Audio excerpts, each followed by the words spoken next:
c'est Dr Volox, bienvenue sur la chaîne Nutri Rock'n'Roll par un amateur, quand on n'est plus trop un pour vous, les amateurs. Alors oui, je suis le Dr Volox, je suis fabricant de guitares électriques, je suis aussi youtubeur, et j'ai lancé la fabrication de guitares en kit made in France, que je fabrique moi-même avec ma grosse CNC. Et donc il me semblait naturel de faire une série de tutos, et plutôt que de les faire moi-même, parce que moi, mine de rien, je commence un petit peu à me démerder avec les guitares électriques, enfin la fabrication. Je suis toujours aussi mauvais joueur, mais ça c'est autre chose. Je fais donc fabriquer ce kit par ma monteuse Salomé, pour vraiment pouvoir reprendre les bases. Voilà. Je vais aussi, les kits, je vais en envoyer à d'autres youtubeurs fabricants de guitares. Donc vous avez déjà très certainement vu que Vincent Brand va en recevoir un. Il va y en avoir deux autres que je vais envoyer, voilà, je vous dis ça bientôt. Sur ce qui est de la production des kits, ça avance gentiment, j'ai commencé à prendre du retard, mais pas trop. C'est-à-dire que tout le bois là est complètement débité, raboté. Là je fais les derniers, les derniers protos. Les derniers tests avant de vraiment lancer la fabrication. Enfin, la fabrication va commencer cette semaine, mais ça va être plutôt les corps. Je vais avoir un petit mois de retard dans les livraisons, je suis désolé. Petite info quand même, à l'heure où je vous parle, lundi soir, 24 octobre, c'est les 2 ans de la Dr Volox Company. Voilà, la Dr Volox Company, c'est la société mère, n'est-ce pas? Dr Volox Guitars est une marque déposée de la Dr Volox Company. Alors, quoi de plus beau que pour l'anniversaire de la Dr Volox Company de vous offrir un beau t-shirt Dr Volox Company ou un bonnet, parce que l'hiver arrive, il va faire frais dans votre petit atelier, ou une belle casquette de winner. Je crois que cette intro a été assez longue, parce que la vidéo va être assez longue aussi, mais vous allez voir, c'est super agréable, ça se regarde vraiment très très bien, Salomé, elle assure. Et il y a un autre petit chouchou à tous, Inimac, qui est dans les parages aussi. Allez, c'est parti, mon kiki! Eh bien, nous revoilà dans l'atelier pour la deuxième partie de la fabrication, du montage de ce kit Voloxmeister, inspiré par la Fender Jazzmaster et aussi la Fender Jaguar et Mustang. Donc, de retour avec Salomé. Oui. Comment tu te sens, Salomé? En forme. Ah, bah c'est bien, Salomé. Je vois que tu es venue dans des conditions de sécurité optimales. Donc, aujourd'hui, on va s'occuper du manche. On va laisser le corps un peu de côté. Et on va s'occuper du manche. On va surtout s'occuper de la touche en fait. On va poser les frettes, mais avant de poser les frettes, il faut poncer légèrement la touche. Elle est déjà très très bien usinée, donc il y a assez peu de ponçage à faire. On peut commencer directement à du grain 180 ou 220. L'idéal pour poncer une touche, c'est une cale à poncer qui a le même radius que la touche. Une touche c'est un radius, sauf sur une guitare classique, une touche c'est pas plat, c'est légèrement arrondi. Okay. Et on exprime le radius, le rayon de courbure en pouces, parce que tout est en pouces, c'est les ricains qui ont inventé la guitare électrique, alors c'est du pouce. Et donc là mes kits sont sur un radius de 12 pouces qui est vraiment classique. Et là c'est vraiment très simple, tu ponces comme ça avec la cale. De toute façon, comme je te disais, il n'y a pas beaucoup besoin de poncer. Quand on ponce, forcément on n'a pas un mouvement, on n'est pas une machine, donc on n'a pas une pression égale sur toute la longueur de la touche. Et donc on va faire des erreurs. Et si on fait toujours le même mouvement, on va amplifier ces erreurs. C'est pour ça que régulièrement, il faut changer de façon de poncer. Comme ça, les erreurs qu'on fait s'annulent les unes les autres. Et si tu fais toujours le même mouvement, si tu appuies un peu plus fort là, au final, tu vas finir par faire un trou ici. Et donc là, tu changes de main. Ok.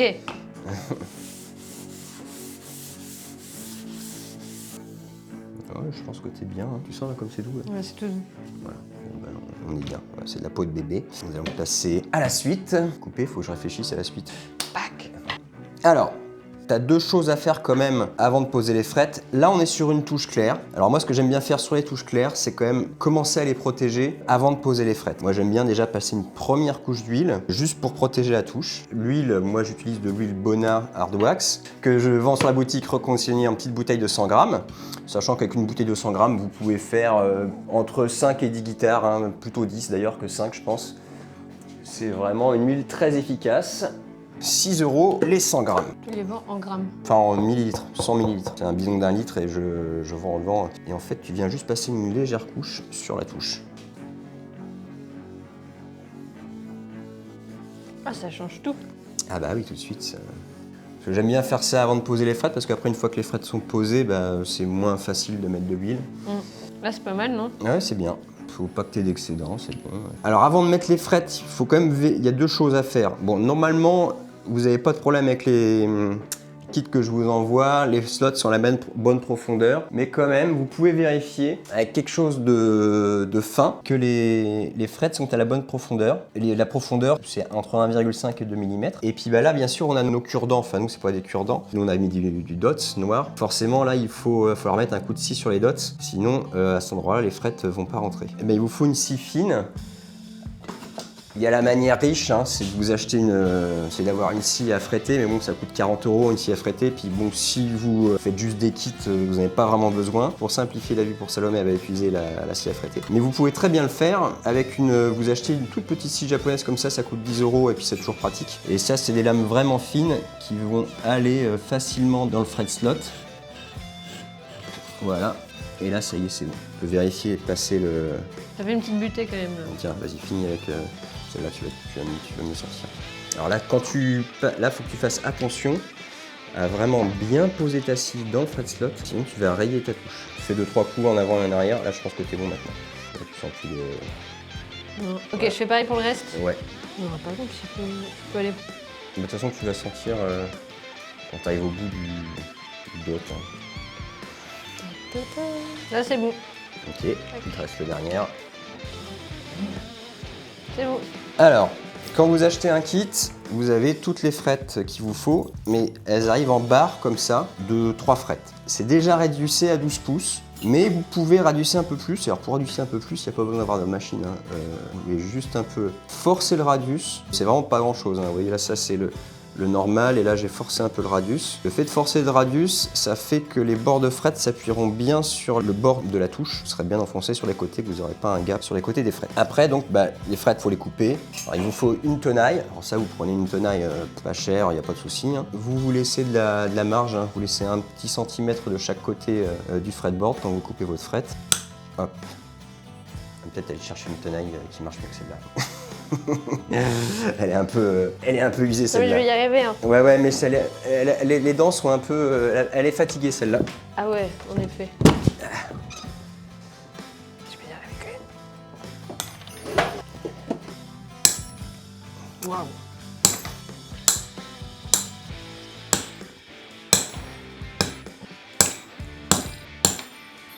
13, 14, 15, 16, 17, 18, 19, 20. Ah, il t'en manque une. Ah, je me suis blessée.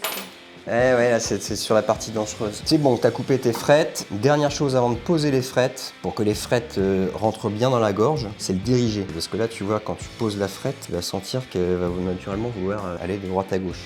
Okay. Alors que si tu fais avec une petite lime triangulaire, tu fais une petite rigole comme ça, juste 2-3 coups. Et là, quand tu vas poser ta frette, naturellement, elle va venir se mettre bien droit. Allez.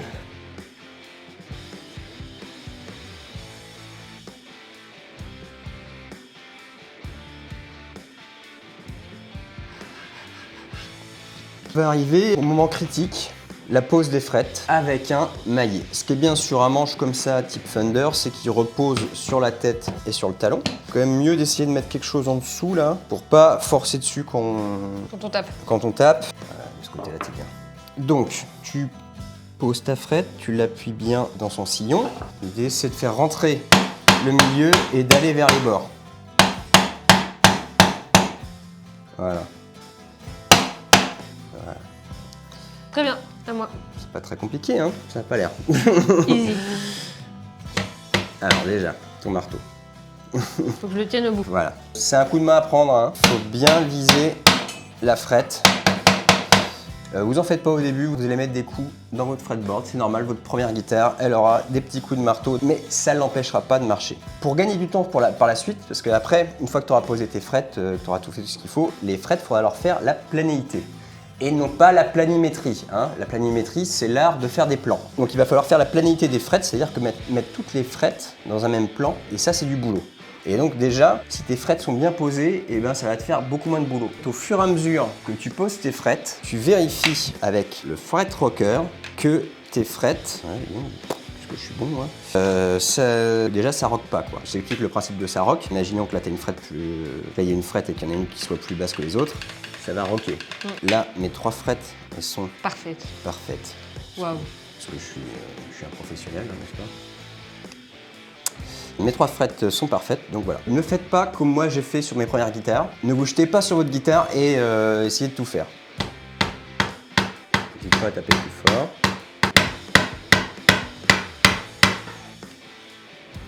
Peut-être pas assez, mais... Non, tu vois, c'est pas assez. Et maintenant, tu vérifies. Bah là, ça va pas, par exemple. Voilà, ok. Ça va mon petit chien, elle fait pas trop de bruit, hein?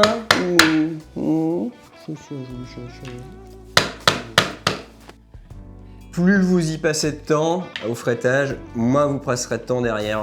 Mais c'est bon, c'est un peu prise de tête quand même, hein, faut savoir. Parce que des fois, on croit qu'on est bon et en fait, il y a une frette qui est plus basse, donc il faut renfoncer les autres frettes. Ça y est, là, je sens que t'as chopé le coup, là. Ça rigole plus. Non. T'es en mode guerrière, là. Oui. C'est ça aussi à la Dr. Volox Company, hein. On forme les gens, là, on en fait des guerriers, des winners. Tu peux pousser ton cri de guerre aussi, hein, pendant que tu tapes, hein. Mon Dieu. Je suis pas prête encore. Ça au prochain épisode. Voilà. Mais tu vas préparer un cri de guerre pour le prochain épisode. Là, j'ai la pression. Est-ce que toi, quand tu le fais du premier coup, c'est direct... Bah, en fait, je le fais toujours plus... un petit peu obligé de... Oui, t'es toujours obligé. Mais je le fais même plus au marteau, je le fais avec une presse. Ah non, on fait à l'ancienne, quoi. Bah oui, parce que les gens, ils ont pas tous une presse chez eux. Alors, Ça puce. ne faites surtout pas ça avec un marteau, parce que le marteau, il est en acier, il est plus dur que les frettes, et il va marquer vos frettes. Donc il vous faut un maillet, soit en téflon, là il y a les deux côtés, hein. Il y a un côté téflon et un côté bronze ou cuivre. Les deux matériaux sont des matériaux plus tendres que les frettes, donc ils ne marqueront pas les frettes. Même ça?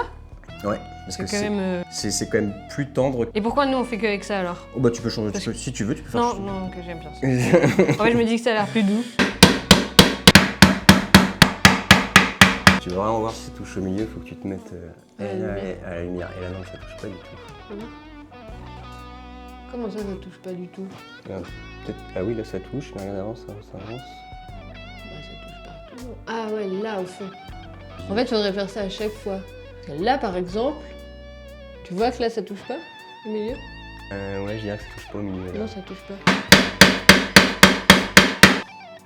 Là, ce qui se passe, c'est que la frette, là, ben, on a trop tapé dessus, maintenant elle bouge. Et donc, t'auras beau taper dessus, elle va toujours remonter. Là, il y a deux solutions. Soit on l'enlève, soit on fait avec.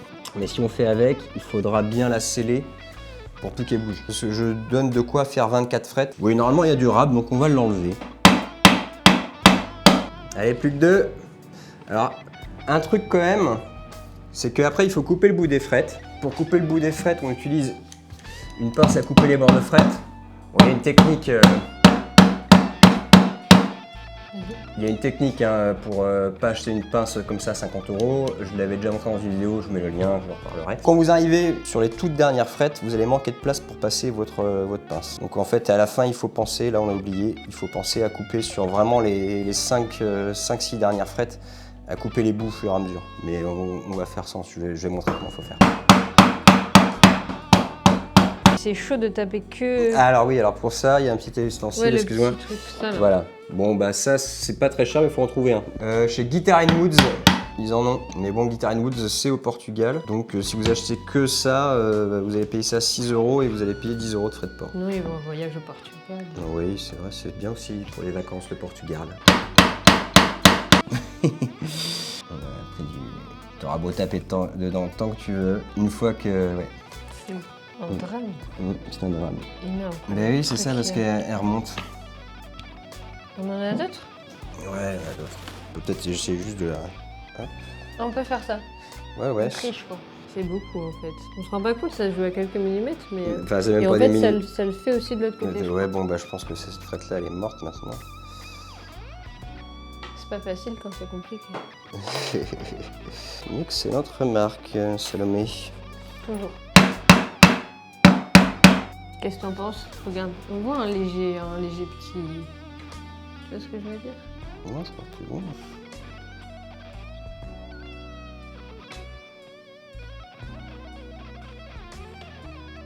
Ça dit... Ça dit que c'est parfait. Salomé est merveilleuse. On n'arrête pas de le dire ça. On va couper le bout des frettes. Alors pour couper le bout des frettes, comme je disais, il vous faut une pince à bout de frettes, mais ça coûte cher. Et j'avais montré comment en faire une avec juste une tenaille ordinaire, je vous remontrerai. Ça c'est une tenaille à 3 € que j'ai meulée pour avoir une face vraiment plate qui puisse venir toucher le fretboard. Donc je t'explique le principe. Tu viens coller la pince au fretboard, tu serres, et quand tu appuies, en même temps que tu coupes, tu serres avec cette main-là pour couper, et avec l'autre main, tu pousses vers le bas. Ça va éviter qu'elle remonte, parce que si tu coupes comme ça, tu peux partir dans un sens ou dans l'autre, ou vers le haut, et faire remonter ta frette. Alors que si tu poses ta main, t'appuies vers le bas, il n'y a aucun risque qu'elle remonte. Voilà, c'est ça. Faut que tu viennes lécher la touche avec la pince. Ah, c'est bon. Alors après, il y a une autre technique aussi, c'est carrément tu le prends dans ce sens-là, t'appuies, et en même temps, tu tapes. Mais moi, je suis pas fan. Ouais, c'est un peu violent quand même. Voilà. T'as chopé le coup, hein.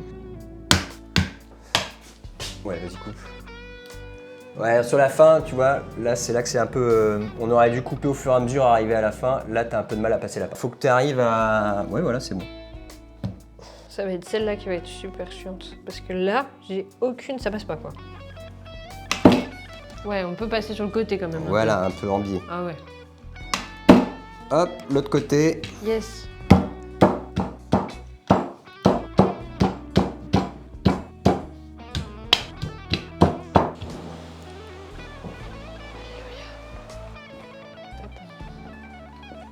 Fini. Ce qu'on peut faire, c'est mettre un petit point de super glue à chaque pied de frette pour sceller les pieds de frette pour être sûr qu'ils ne bougent plus. Pour ça, il faut de la super glue. Ce qui est pas mal, c'est d'avoir ce genre de truc qui permet de mettre de la super glue vraiment précisément.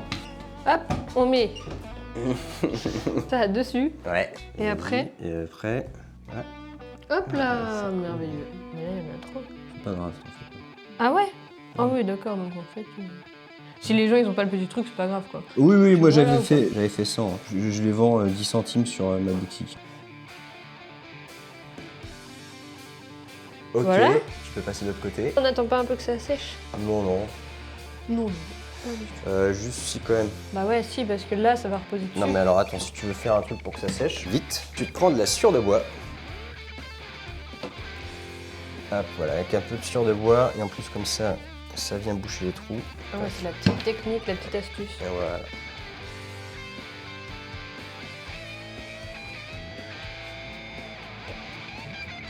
Tadam! Tiens, tu Tadadadam. peux saupoudrer de sciure de bois. C'est pour faire un peu plus magique. Ok, alors maintenant on va passer à la suite. Comme tu avais remarqué, Et là, j'en fais quoi de ça? tu peux mettre par terre ça. Donc là, comme tu as pu remarquer, c'est bien coupant sur les bords. Oui. Et puis en plus, les bords de fret, il faut qu'ils soient à 35 degrés. Alors, donc il vous faut une lime avec angle qui va nous permettre de venir limer le bord de nos frettes. Ça a tendance à vouloir glisser, partir, et là, quand tu glisses et que tu pars, tu fais des grosses rayures sur tes frettes. Faut y aller quand même avec un peu de force, parce que si tu fais juste que caresser, il va rien se passer, tout en gardant du contrôle pour ne pas glisser, tu vois. Donc tu es en train de tailler tes frettes en biseau. Et l'idée, c'est que tu t'arrêtes quand tu commences à mettre un coup de biseau sur le bois. Sur le bois, ouais, sur le bord de la touche.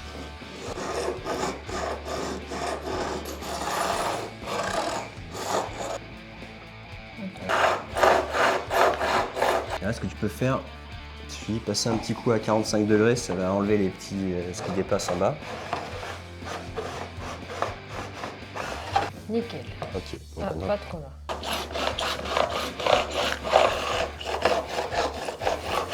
Ok, ça c'est fait. Alors on pourrait dire c'est fini pour aujourd'hui. Mais non. Mais non, on va continuer. Tu vas mettre les side dots, c'est-à-dire les petits points, les petits repères de touche sur les côtés. Ok. Quête. Alors, maintenant, Salomé, Oui. hein, un petit peu d'attention Salomé s'il vous Je plaît. regardais sur les... Ah, comment c'était foutu sur les autres guitares, ok, il y a des guitares là-bas. C'est pas dans la musique. Ouais, c'est ça. T'es en train de compter. D'accord. Donc tu vas mettre les side dots.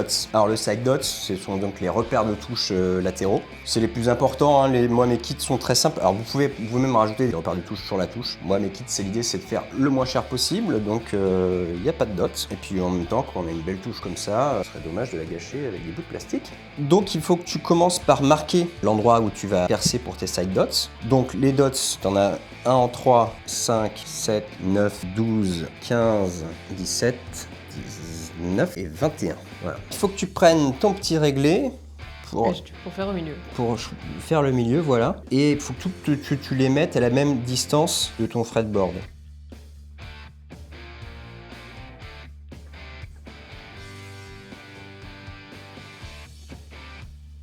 Ok, la hauteur, je fais... Soit tu fais sur la jonction manche fretboard. Ouais, pile au milieu. Ouais, ok. Vraiment pile au milieu de la jonction. Soit tu fais au milieu du fretboard. Moi, je vais faire sur la jonction. Sur la jonction. Attends, Ok. je sais pas, c'est fait comment. Je peux regarder. Ça dépend des guitares. Hein. C'est plus esthétique comme ça. Ah bah non, il n'y a pas de... Toi qui vois.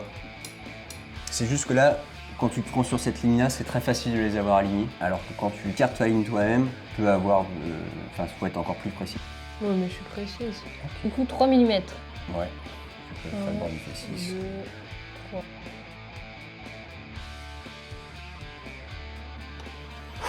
Ok, maintenant tu vas marquer au poinçon où est-ce que tu vas percer. Pose ton poinçon sur ta petite croix là.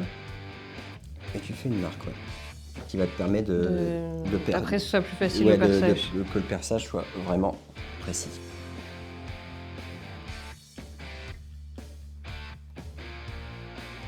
Tu te rappelles de la dernière fois quand tu t'es servi de la perceuse?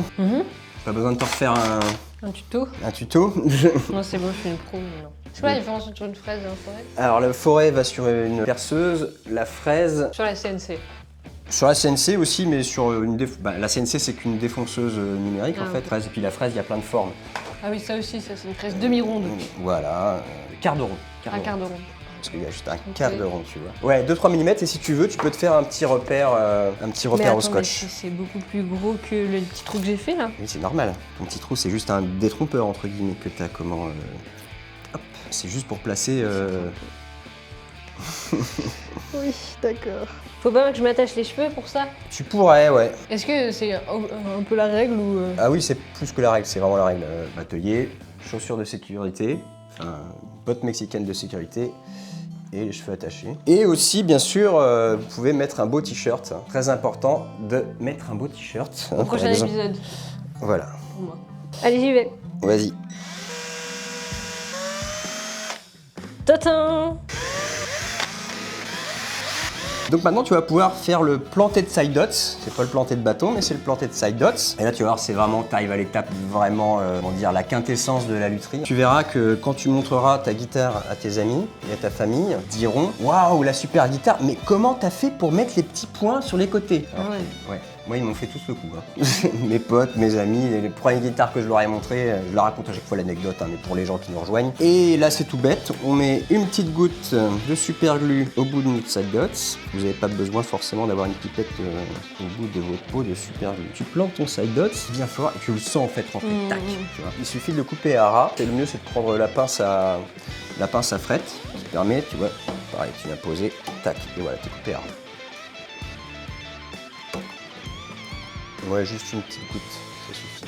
Juste une petite goutte. Corinne, petite goutte. Il y a Justine, Corinne. Il sait qu'il y a d'autres dans la famille petite goutte. C'est pas notre génération, je pense. Ouais. Désolée. Moi, je connais pas. Tu connais? Bah maintenant vous allez la connaître. Monsieur et Madame Petite Goutte ont un fils et ont 3 filles. Il y a Justine Petite Goutte, Corinne Petite Goutte et j'ai oublié la 3e. Je connais quand même les blagues.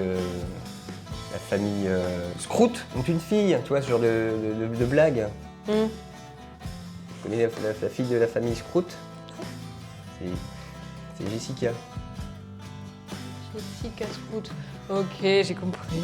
Eh, c'était quand même mieux l'humour avant, hein. Ouais. Donc il y a la famille Petite Goutte. Mais j'en oublie une. Ah là là, ça va te tracasser toute la journée. Ça va même me turlupiner, je pense, toute la journée. Aline Petite Goutte, Justine Petite Goutte et Corinne Petite Goutte. Alors c'est ce que tu peux faire des fois, c'est recouper un petit peu en biseau. Tac. Ah, pour que ça passe mieux. Voilà, qui est intelligent. Toutes ces petites techniques. Oui. sa main précieuse. Ce puits de savoir. Moi aussi, des fois, j'ai le vertige quand je Ouais. regarde en haut de mon puits de savoir. J'espère que t'as pas peur du vide. Salomé, je n'aime pas trop votre ton. Enfin, j'aime pas trop l'humour des jeunes, en fait, Salomé. Ah là là. Moi, je m'en ai vu.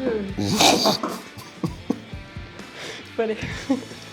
Un peu de concentration. Ouais, s'il te plaît, Salomé. Je t'ai pas dit, la prime, en fait, tu l'auras pas. Il y a eu Un bug. un bug, ouais. Oh Puis non. au niveau de la compta, ça passe plus. Ah mince, on est en faillite. Non, mais bon, faut quand même faire des sacrifices pour l'entreprise. On est une grande famille, tu sais, ici. Ouais, donc c'est moi le sacrifice de la famille.